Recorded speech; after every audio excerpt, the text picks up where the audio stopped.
हिंदी में जितनी महत्वपूर्ण हमारे छंद होते हैं, अलंकार होते हैं, उतना ही महत्वपूर्ण आपको जानना है रस। जैसे हमारे अगर गुणों की बात करें, रात्रियों की बात करें, या अन्य किसी भी टर्म में बात करें, ग्रहों की ही बात कर लें, तो वो 9 माने गए हैं। तो ऐसे ही रसों की संख्या पूर्व समय में आचार्यों ने भी 9 मानी थी। लेकिन उससे पहले ये जो हम रस हैं ये जाने क्या है। रस तो आप लोगों ने पहले भी सुना होगा।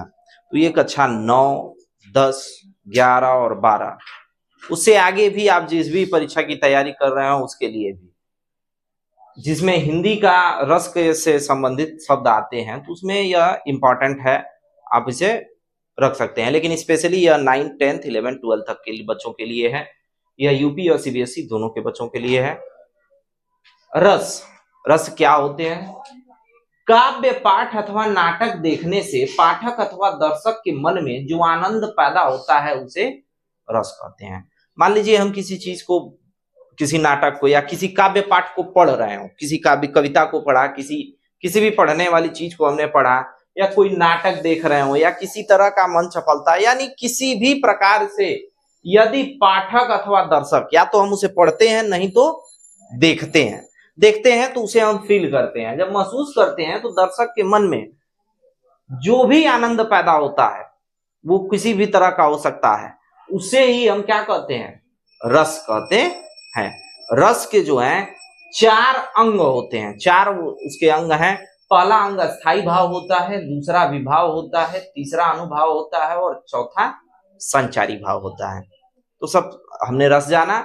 यानी हम किसी भी चीज को पढ़ते सुनते हैं, मान लीजिए आप टीवी देख रहे हैं और किसी चीज को लेकर के आपके मन में डर पैदा हो गया, गुस्सा पैदा हो गया, भय पैदा हो गया, आपको वात्सल्य प्रेम आने लगा, आपने उसको अच्छे से जानने की कोशिश की। तो ये कुछ भी अगर इस तरह का आपके मन में अगर डेवलप होता है, किसी भी प्रकार का वो आनंद हो, किसी भी प्रकार का आपके मन में उत्पन्न होने वाली भाव हो, उसे ही हम रस कहते हैं। और इसके 4 भाव हैं। सबसे पहले भाव की बात करते हैं अस्थाई भाव। जो भाव मानव हृदय में हर समय सुप्त अवस्था में विद्यमान रहता है और अवसर पाते ही जागृत अथवा उद्दीप्त हो जाता है, उसे अस्थाई भाव कहते हैं। यानी हर समय यह हमारे शरीर में है, हमारे हृदय में, हमारे मन में रहता है, लेकिन मौका पाने पर ही वो उत्पन्न होता है। जैसे ही मौका पाता है उत्पन्न हो जाता है। अभी आपको इस चीज को रिलेट करते हुए मिलेंगे इस चीज से, कि आपको लगेगा कि हाँ ये सही बात है, अस्थाई भाव हमेशा हमारे शरीर में रहता है, उसे ही हम अस्थाई भाव कहते हैं। हमारे हृदय में वो हमेशा रहता है, मौका पाने पर ही वो जागृत होता है। प्राचीन आर्यों ने 9 रसों के 9 अस्थाई भाव माने हैं। जो प्राचीन, हमने अभी बात की कि प्राचीन जो आचार्य थे हमारे, इन्होंने 9 रसों की बात की है, किंतु बाद में आचार्यों ने इनमें 2 रस और जोड़ दिए हैं। इस प्रकार इनकी कुल संख्या कितनी हो गई है? 11 हो गई है। यानी आपसे अगर कोई पूछता है कि कितने रस होते हैं तो 9 नहीं बताएंगे, अब 11 आपको बताना होगा। हम 9 रस ही, आप लोगों ने अगर सुना होगा तो आप गलत सुने हैं, टोटल 11 रस है। कौन कौन से रस हैं और इनके अस्थाई भाव क्या है? जैसे श्रृंगार रस, श्रृंगार का अस्थाई भाव होता है रति यानी स्त्री पुरुष का प्रेम। अगर हम किसी तरह से कहीं अगर किसी व्यक्ति को देख करके हमारे मन में प्रेम का भाव अगर उत्पन्न होता है, जैसे ऐसे हुआ कि जैसे हम किसी फिल्म में देखते हैं और नायक नायिका यानी हीरो और हीरोइन, हिंदी में हम उनसे नायक नायिका कहते हैं, नायक नायिका को देख करके आपको लगता है कि हाँ इनके मन में प्रेम का भाव उत्पन्न हो रहा है, यानी अस्थाई भाव वहां क्या हो गया? रति। और रस का नाम क्या हम देंगे? श्रृंगार रस। अब बात करते हैं हास्य की। हास्य रस, तो हास्य रस का स्थायी भाव हास है, यानी अंगों वाणी के विकार से उत्पन्न उल्लास या हंसी। किसी प्रकार के अंग का या किसी प्रकार के वाणी में के विकार से अगर हमको हंसी आ जाती है, यानी हम किसी चीज को देख करके हंसने लगते हैं, जैसे कॉमेडी फिल्म को आप लोग देखते हैं तो उसको देख करके हंसी का भाव उत्पन्न होता है, तो उसका स्थायी भाव हास हो जाएगा। और वो क्या है? क्या आप 24 घंटा हंसते रहते हैं? नहीं। जब किसी चीज को देखते अथवा सुनते हैं, वो आपके उस समय तो सुप्त अवस्था में है, लेकिन जैसे ही सुनते देखते हैं तुरंत आपके मन में आ जाता है और आप हंसना प्रारंभ कर देते हैं। इसे ही हम स्थायी भाव कहते हैं। करुण रस का स्थायी भाव शोक है, यानी किसी प्रिय के वियोग अथवा हानि के कारण व्याकुलता। अगर किसी के दूर जाने पर हमारे मन में व्याकुलता उत्पन्न होती है, हम रोने लगते हैं, चिल्लाने लगते हैं, किसी चीज का, प्रिय चीज का दूर हो जाना, या कोई अच्छी चीज आपका है और आपका, जैसे आजकल बच्चों के लिए सबसे व्यग्र और बेकार चीज हो चुकी है हमारा मोबाइल। वो मोबाइल, जिनके भी मोबाइल पर्सनल हो चुके हैं, विद्यार्थियों के जीवन में यह मोबाइल काल का कारण है।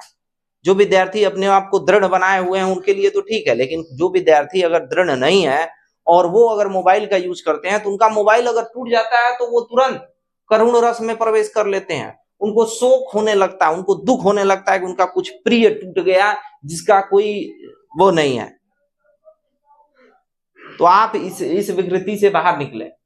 वीर रस यानी उत्साह, दया, दान और वीरता आदि को प्रकट करने में जो प्रसन्नता का भाव होता है उसे हम वीर रस कहते हैं, यानी उत्साह, अस्थायी भाव हो गया। रौद्र मीन्स होता है क्रोध, काम बिगाड़ने वाले को दंड देने वाली मनोवृत्ति। जब कोई हमारा किसी तरह का कुछ बिगाड़ देता है, कोई हमको नुकसान पहुंचाने की कोशिश करता है तो हमारे मन में गुस्सा आता है, या हमको किसी भी प्रकार से अगर वो हमारे लिए क्षति पहुंचाने का कोशिश कर रहा है तो वो क्या है, हमारे मन में क्रोध आता है। वहीं देखिए रौद्र क्रोध, अस्थायी भाव तो क्रोध हो गया, लेकिन वहीं भयानक यानी भय, वहीं अगर वो व्यक्ति वाकई में हमको नुकसान पहुंचाता है, जैसे अब अगर कोई व्यक्ति है और आप उसे लड़ सकते हैं तो आपके मन में क्या उत्पन्न होगा, रौद्र रस उत्पन्न होगा, यानी आपको क्रोध आएगा। लेकिन वहीं अगर वो व्यक्ति वाकई में आपका कुछ बिगाड़ सकता है तब आपके मन में क्या आएगा, भय आएगा, यानी भयानक रस आएगा, यानी भय अस्थायी भाव जिसका हो जाता है। जैसे शेर का आप नहीं कुछ बिगाड़ सकते, वो आपका बहुत कुछ बिगाड़ सकता है। तो उस समय देख करके कोई भी बड़ा अनिष्ट कर सकने में समर्थ जीव अथवा वस्तु को देख करके मन में क्या उत्पन्न व्याकुलता यानी बेचैनी। उसके बाद है विभत्स यानी जुगुप्सा, घिनौने पदार्थ को देखकर ग्लानि, किसी चीज को देख करके जुगुप्सा यानी घृणा उत्पन्न होना। अद्भुत विस्मय, किसी चीज को देख करके हम आश्चर्य में पड़ जाते हैं, अरे ये कितना अच्छा बनाया गया है। जैसे एक तरीके से अगर हम बात करें तो हमारे पास ये मेरे बर्थडे के दिन मिला हुआ एक टर्म है, मुझे ये इसको देख करके शुरू में विस्मय हुआ कि ये देखिए बंद भी हो जा रहा है, खुल भी जा रहा है। तो ये एक विस्मय का कारण है कि किसी ने बनाया, बच्चे ने मेरे बना करके दिया है, तो ये विस्मय है, यानी आश्चर्य की बात है। अनोखी वस्तु को देखकर या सुनकर क्या करना, आश्चर्य का भाव उत्पन्न करना कि ये आश्चर्य वाली बात है। शांत मतलब शांत रहना, निर्वेद यानी किसी से किसी तरह का कोई विवाद नहीं, कोई आपसे झगड़ा भी करना चाहता है तो आप शांत अवस्था में, निर्वेद अवस्था में है, आपका स्थायी भाव उस समय निर्वेद हो जाता है। यानी संसार के प्रति उदासीनता का भाव कि ये संसार अनिष्ट करने वाला है, इससे कोई हमें लेना देना नहीं, हम शांत प्रवृत्ति के हैं, निर्वेद हैं, किसी से कोई विवाद नहीं। दो रस जो और जोड़े गए हैं वो है वात्सल्य और भक्ति का। यह भक्ति काल में जोड़ा गया है इस रस को। वात्सल्य मीन्स होता है स्नेह, यानी हमारे माता पिता के प्रति अगर हमारा कोई स्नेह है तो उसको हम वात्सल्य रस में जोड़ देते हैं। और भक्ति रस में देव विषयक रति, अगर किसी भगवान के प्रति हमारी जो आस्था होती है, उसके प्रति अगर जो आस्था है यानी ईश्वर के प्रति जो प्रेम होता है, वो हो जाता है आपका 11वां यानी भक्ति रस। तो टोटल आपके 11 रस हैं और ये 11वां रस का अस्थाई भाव अब हम लोगों ने देखा। अस्थाई भाव के बाद बात करते हैं विभाव की। विभाव क्या होते हैं, जिसके कारण अस्थाई भाव उद्दीप्त होते हैं उन्हें विभाव कहते हैं। यानी किसी चीज को देख करके अगर अस्थाई भाव उत्पन्न हो जाए उसी को विभाव कहते हैं। जैसे शेर को देख के हमारे मन में कौन सा अस्थाई भाव आ गया, भय का, भयानक भाव आ गया, भयानक रस हमारे मन में उत्पन्न हो गया, तो यानी हमारा शेर क्या हो गया, विभाव हो जाएगा। विभाव दो प्रकार के होते हैं, एक होता है आलंबन विभाव और उद्दीपन विभाव। आलंबन विभाव वह विभाव होता है जिसके प्रति मन में अस्थाई भाव उत्पन्न होता है। जैसे शेर को देखकर अस्थाई भाव जागा है तो शेर क्या हो गया, आलंबन हो गया। लेकिन उद्दीपन क्या होता है, उद्दीपन विभाव, उद्दीपन विभाव वे विभाव हैं जिससे अस्थाई भाव क्या हो जाता है और उद्दीप्त हो जाता है। अभी तो अस्थाई भाव उत्पन्न था और बढ़ जाए, जैसे शेर तो देखे ही थे, शेर को देख के हमें डर ही लगा था और उसी पर उसने क्या कर दिया, दहाड़ लगा दी, तो हम और डर गए ना, हमारे मन में और भय उत्पन्न हो गया, तो अस्थाई भाव और बढ़ गया। इसे कहते हैं उद्दीपन विभाव। यानी शेर की दहाड़ हो गया उद्दीपन और शेर क्या हो गया, आलंबन। यानी शेर को देख करके हमारे मन में भय जागा, भयानक रस उत्पन्न हुआ, तो वो हो गया अस्थाई भाव। भय अस्थाई भाव जागा तो शेर हो गया हमारा आलंबन, और शेर की दहाड़ सुन करके भय और हमारा क्या हो गया, और बढ़ गया, उद्दीप्त हो गया, तो वो हो गया हमारा उद्दीपन विभाव। अनुभाव की बात करते हैं।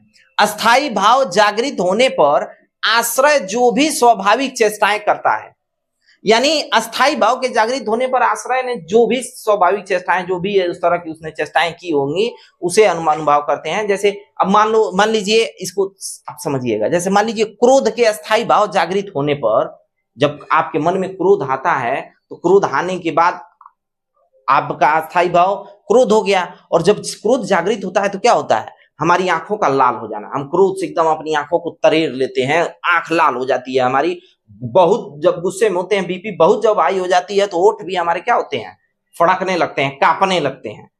यानी ये क्रोध के उत्पन्न होने पर जो स्वाभाविक चेष्टाएं होती हैं। डर होने पर हमारे शरीर का क्या होना, कांपना, हम डरते हैं तो हमारा शरीर अगर यदि कांपता है तो उस समय शरीर का, यानी शरीर का जो कांपना हो गया वो क्या हो गया, अनुभव हो गया। संचारी भाव किसे कहा जाता है? संचारी भाव के जागृत होने पर आश्रय के मन में उठने वाले अस्थिर मनोभावों को क्या कहते हैं? संचारी भाव कहते हैं। संचारी भाव के जागृत होने पर आश्रय के मन में उठने वाले अस्थिर मनोभाव को, ये संचारी भाव आपका नहीं होगा। वीडियो रोक दो।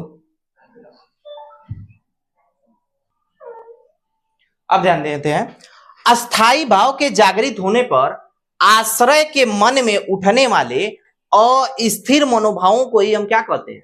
संचारी भाव कहते हैं। यानी अस्थाई भाव अगर जग गया और उसके बाद अस्थिर मनोभाव हो, यानी वह भाव आपका कुछ समय के लिए हो, स्थिर न हो, तो उसे हम कहते हैं संचारी भाव। ये संचारी भाव क्या होते हैं? क्षणिक होते हैं, कुछ समय के लिए आते हैं।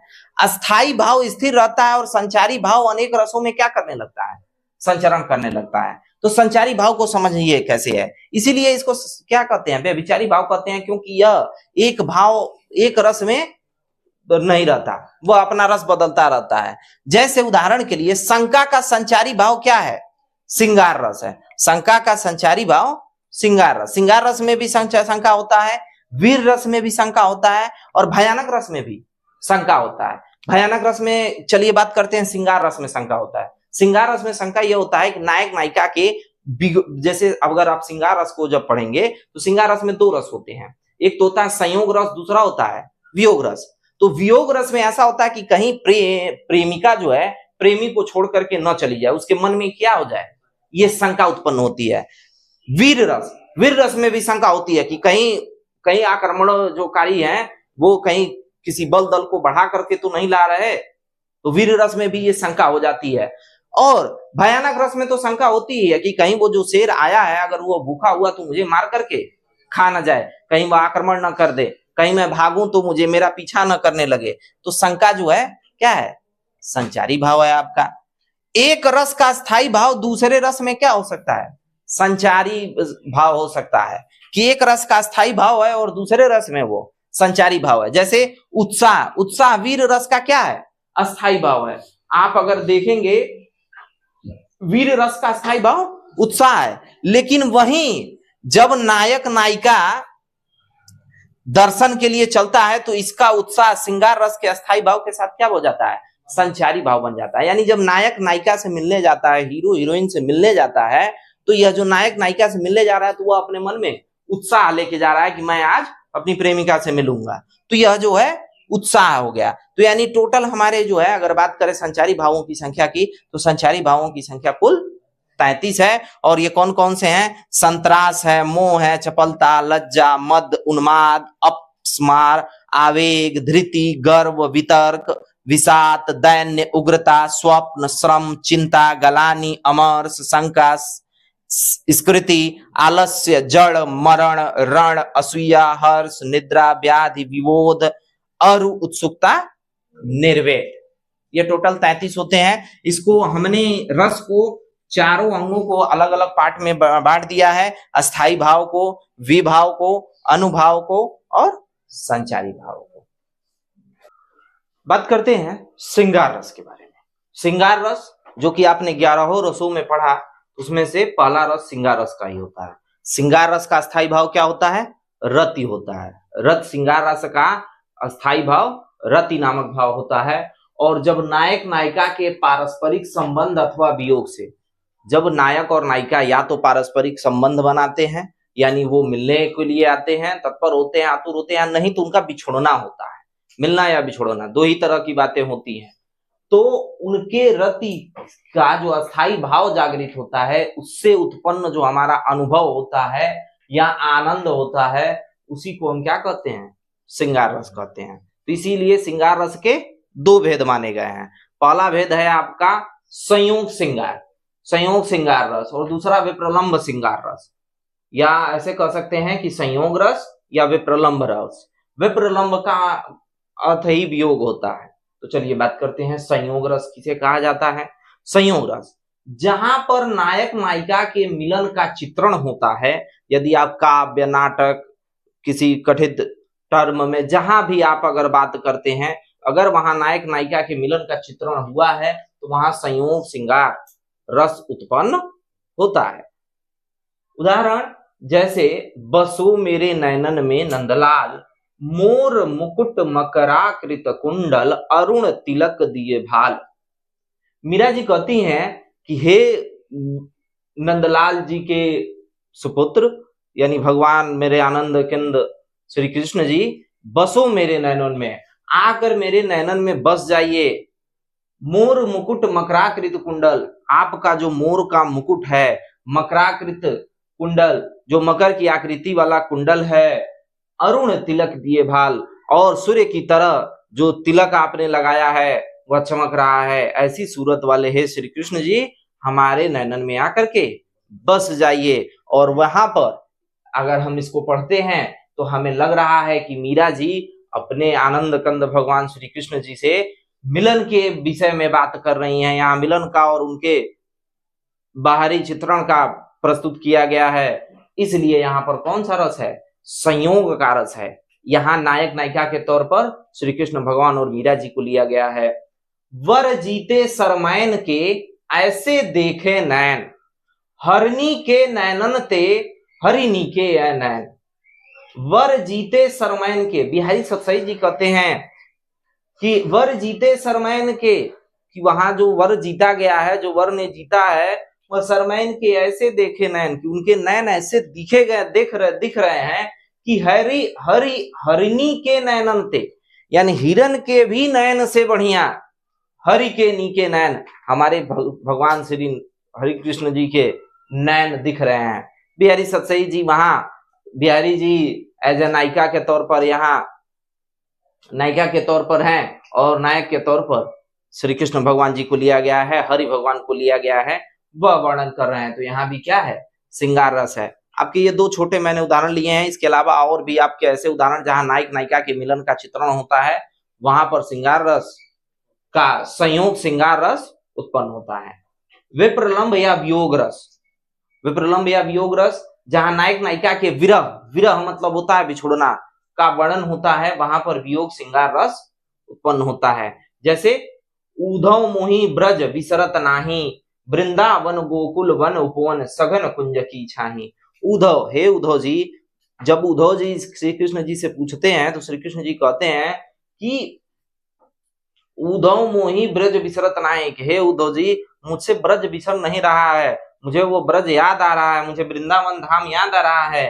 वृंदावन गोकुल वन उपवन, वृंदावन और गोकुल के वो जो वन है, उपवन यानी जो बागीचे हैं, सघन कुंज की छाही, और वह जो उसकी छांव है, मुझे उसकी बहुत याद आती है, मुझसे वह बिछोड़ नहीं रहा। तो यहाँ भी वियोग की बात हो रही है। यहाँ नायक के तौर पर लिए गए हैं श्री कृष्ण भगवान, और नायिका के तौर पर गोकुल का वह सुंदर चित्रण लिया गया है, प्रकृति की वह छाही ली गई है। प्रिय प्यारे तिहारे निहारे, बिना आखियां दुखिया नहीं मानती है। हरिश्चंद्र जी कहते हैं कि प्रिय प्यारे तिहारे निहारे, कि हे प्रिय, बिना तुमको देखे, बिना तुमको समझे, बिना आखिया दुखिया, यह जो हमारी आखियां है दुखिया नहीं मानत है, यह दुख से बिछड़ नहीं रहा है, आपको देखना है, आपको मेरे प्यारे और तिहारे निहारे, आपके इस प्यार और तिहार को मुझे अनुभव करना है। तो मेरी यह जो दुखी आँखी या जो दुखी हैं, यह मान नहीं रही हैं, आप आ जाइए। तो ये हरिश्चंद्र जी भी यहाँ एज ए नायक के तौर पर हरिश्चंद्र जी हैं, और नायिका के तौर पर वह अपने विप्रवर का नाम ले रहे हैं। तो यहाँ भी वियोग श्रृंगार रस उत्पन्न होता है। अब बात करते हैं वीर रस की। वीर रस जो कि आपका 11 रस में से दूसरा रस है, वीर रस। इसका अस्थाई भाव उत्साह है। किसी रचना के पढ़ने पर जब मन में उत्साह नामक अस्थाई भाव जागृत होता है तो वहां वीर रस की उत्पत्ति होती है। आप इसे, मैंने सिंपल लैंग्वेज में लिखवाया है, आप इसे और भी बढ़ा करके लिख सकते हैं कि जब हम किसी काव्य, नाटक, रचना को पढ़ते हैं, सुनते हैं, देखते हैं तो हमारे मन में उत्साह नामक जब अस्थाई भाव उत्पन्न होता है तो वहां पर वीर रस की उत्पत्ति होती है। उदाहरण, विश्वास सर्वहारा का तुमने खोया तो आसन्न मौत की गहन गौस गड़जाड़ेगी। यदि बांध बांधने के पहले जल सूख गया धरती की छाती में दरार पड़ जाएगी। यानी यहाँ पर जोश भरा जा रहा है, आपके मन में उत्साह भरा जा रहा है। नीचे वाले से आपको और भी लगेगा कि सहे वार पर वार अंत तक लड़ी वीर बाला सी, आहुति सी गिर चढ़ी चिता पर चमक उठी ज्वाला सी। यह जो है रानी लक्ष्मीबाई के बारे में बात किया गया है। या इसके जगह आप अपने वीर रस में किसी और को भी उदाहरण में ले सकते हैं। बड़े क्लासेस में, ये क्लास 9th के लिए है इसलिए छोटे और उदाहरण लिए गए हैं। आप महारानी लक्ष्मी जी का वह टर्म ले सकते हैं, वह कविता ले सकते हैं कि सन 57 में चमक उठी वह तलवार पुरानी थी, बुंदेले हर बोलो के हमने मुख से सुनी कहानी थी, खूब लड़ी मर्दानी वो तो झांसी वाली रानी थी। आप इसके जगह कवित्व के तौर पर यह लिख सकते हैं कि जहां स्वदेश प्रेम की बात आ जाती है, वहां उत्साह भर जाने की बात आती है, तो अभिमन्यु जी का भी ले सकते हैं। किसी भी टर्म का ले सकते हैं जहां से आपका उत्साह हो। जैसे हम मानव के मुक्त करेंगे, हम मानव को मुक्त करेंगे, यही विधान हमारा है, भारतवर्ष हमारा है, यह हिंदुस्तान हमारा है। इससे उत्साह उत्पन्न हो रहा है। आप इसके जगह और भी कवित्व के तौर पर ले सकते हैं जो आपको उदाहरण से ऐसा लगे कि आपके मन में उत्साह उत्पन्न कर रहा है। जैसे कि आप ऐसे कर सकते हैं कि जैसे एक आप नॉर्मल तौर पर कविता के ही तौर पर ले सकते हैं कि भरा नहीं जो भावों से जिसमें बहती रसधार नहीं, अरे वो हृदय नहीं पत्थर है जिसमें स्वदेश के लिए प्यार नहीं। तो अगर आपके लिए इससे मन में उत्साह उत्पन्न हो रहा है तो यह वीर रस की क्या करता है, निष्पत्ति करता है। तो कक्षा 9 यूपी बोर्ड के बच्चों के लिए और वे भी बच्चे जो तैयारी में हैं उनके लिए यह श्रृंगार रस और वीर रस सिलेबस में है, तो ये उन बच्चों के लिए है। क्लास 10th यूपी बोर्ड के बच्चों के लिए हास्य रस और करुण रस होता है, तो ये आपके लिए है। चूंकि सारे बैच को मैं एक ही साथ कंबाइन करके बना दिया हूं वीडियो, ताकि आप सभी लोगों का एक ही साथ निष्पत्ति हो जाए, एक ही बार में आप चारों का इंट्रोडक्शन जान जाए, अब एक ही बार में चारों के लिए टर्म याद रहे, ताकि आपको दोबारा फिर इसको पढ़ना ना पड़े। हास्य रस की बात करते हैं। हास्य रस का स्थायी भाव क्या है? हास है। हास्य रस का स्थायी भाव हास है। जब किसी व्यक्ति के विकृत रूप, जैसे जोकर होते हैं, उनको देख करके हमको हमारे मन में हंसी आए, आकार टेढ़ा मेढ़ा आकार बनाए, वेशभूषा आदि को देखकर हृदय में जो विनोद का भाव उत्पन्न होता है, जो हंसी ठिठोली का भाव उत्पन्न होता है, हम किसी का चेहरा देख करके हमको हंसी आ जाती है, या किसी के चेहरे पर कुछ लगा हो, किसी कविता को पढ़ने पर हमें हंसी आती हो,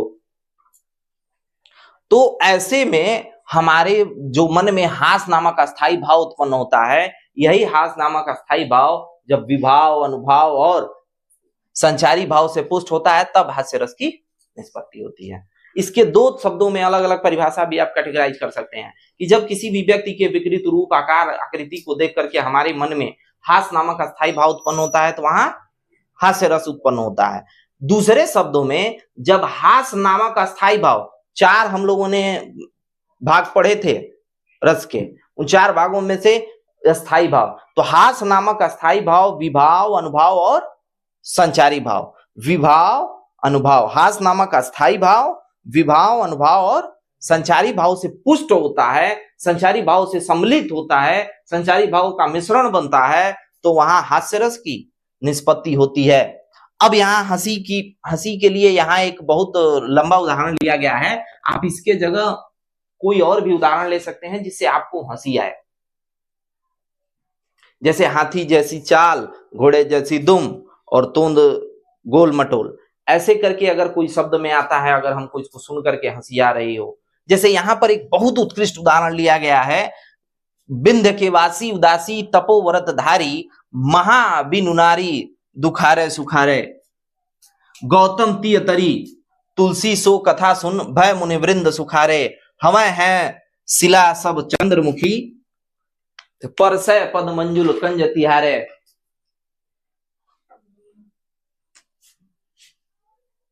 हवा है शिला, शिला सब चंद्रमुखी परसे पद मंजुल कंज तिरहरे, कीनी भलू रघनायक जू करुणा करी कानन को पगुधारे। यानी विंध्य के वासी उदासी, यानी विंध्याचल पर्वत पर अब इसकी स्पष्टीकरण रख रहे हैं कि यहां जो है विंध्याचल पर्वत पर जो रहने वाले ऋषि मुनि हैं उनकी सोच पर हमें हंसी आती है। जैसा वर्णन किया गया है कि विंध्याचल पर्वत पर जो ऋषि मुनि थे वह यह जान करके खुश हो गए, यह जान करके उनके मन में उत्कृष्टता और उनके मन में यह भाव उत्पन्न हो गया कि अब तो श्री रामचंद्र जी विंध्याचल पर्वत पर आ रहे हैं। और विंध्याचल पर्वत पर जब वो आ रहे हैं तो यहाँ तो पत्थर ही पत्थर हैं, और रघुनायक जो यानी प्रभु श्री राम जिस पत्थर को छू देते हैं वह चंद्रमुखी नारियां बन जाती हैं। तो यहाँ इतने सारे पत्थर हैं तो कितनी चंद्रमुखी नारियां बन जाएंगी। यह सोच पर विंध्याचल पर्वत पर रहने वाले ऋषि मुनियों की यह सोच पर हंसी आती है, जबकि वे ऋषि मुनि बाल ब्रह्मचारी होते हैं और उनके मन में वह यह भाव का उत्पन्न होना हमारे लिए हास्य उत्पन्न कराता है कि आप यह सोच रहे हैं कि श्री रामचंद्र जी यहाँ आ रहे हैं और जितने पत्थर हैं उनको उनके पैरों की रज लग करके वह चंद्रमुखी नारियां बन जाएंगी।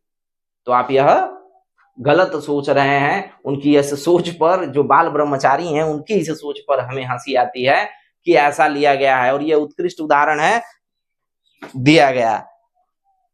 इसके अलावा आप और भी कोई उदाहरण ले सकते हैं जिससे आपको हंसी या विनोद ठिठोली का उत्पन्न होता हो। स्पष्टीकरण में अस्थाई भाव क्या है? हंसी है, यानी हास है। विभाव, आलंबन, आलंबन कौन है जिस पर हमें हंसी उत्पन्न हो रही है? बिंद के वासी और तपस्वी हैं, इन्हीं पर ना हमें हंसी आ रही है। आश्रय कौन है? पाठक है। किसको हंसी आ रही है? तो पाठक को हंसी आ रही है, पढ़ने वाले को हंसी आ रही है। उद्दीपन, क्या क्या चीजें उद्दीपन है जो अस्थाई भाव को उत्पन्न कर रही हैं? अहिल्या की कथा सुनना, वो है माता अहिल्या की कथा सुन करके यह सोच रहे हैं कि भाई अगर विंध्याचल पर्वत पर श्री रामचंद्र जी आ जाएंगे तो सारे पत्थर चंद्रमुखी नारियां बन जाएंगी, अहिल्या नारी की तरह, अहिल्या माता की तरह। राम के आगमन पर प्रसन्न होना, उनके राम जी के आगमन पर उनका प्रसन्न होना और स्तुति करना कि वे आए। अनुभाव क्या है? हंसना। और संचारी भाव क्या है? स्मृति, चपलता, उत्सुकता आदि। अब बात करते हैं करुण रस की। करुण रस का स्थायी भाव शोक होता है। जब हम किसी अपने को, किसी प्रिय को खो देंगे, प्रिय वस्तु को खो देने पर या उसके नष्ट हो जाने पर हमारे हृदय में जो शोक नामक अस्थायी भाव उत्पन्न होता है उसे हम करुण रस कहते हैं। जब दूसरे शब्दों में, एक परिभाषा आपकी यह हो जाती है और दूसरी परिभाषा आप बनाएंगे कि दूसरे शब्दों में जब शोक नामक अस्थायी भाव विभाव, अनुभाव और संचारी भाव से सम्मिलित होता है, से पुष्ट होता है, से मिश्रित होता है, तो करुण रस की निष्पत्ति होती है। और यहाँ करुण रस का सबसे अच्छा उदाहरण लिया गया है। मणि खोए भुजंग सी जननी फंसा पटक रही थी शीश। मणि खोए भुजंग सी जननी फंसा पटक रही थी शीश, और आंधी आज बनाकर मुझको क्या क्या किया न्याय तुमने जगदीश।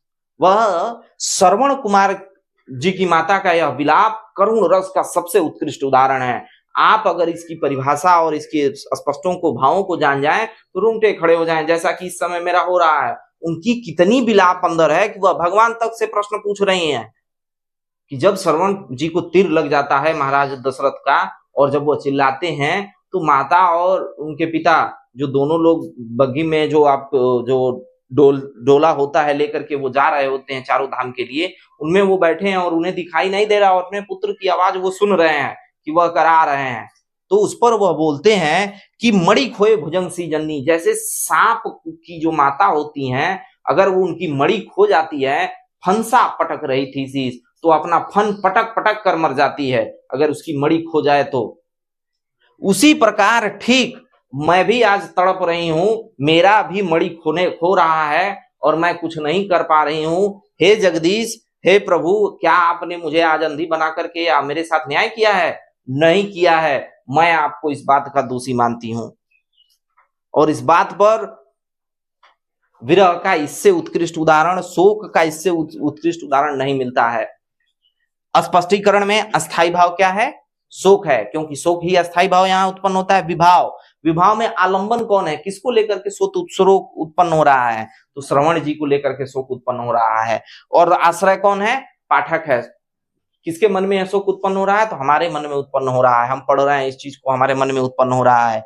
उद्दीपन क्या है, उद्दीपन किसने इस चीज को पैदा किया, किसने इस टर्म को लाया, दशरथ जी की उपस्थिति, दशरथ जी उपस्थित थे, उन्होंने तीर मारा, श्रवण कुमार जी को तीर लगा तो उद्दीप्त हुए। अनुभाव क्या है, सिर पटकना, वो अनुभाव हमारा सिर पटकना हो गया, प्रलाप करना आदि।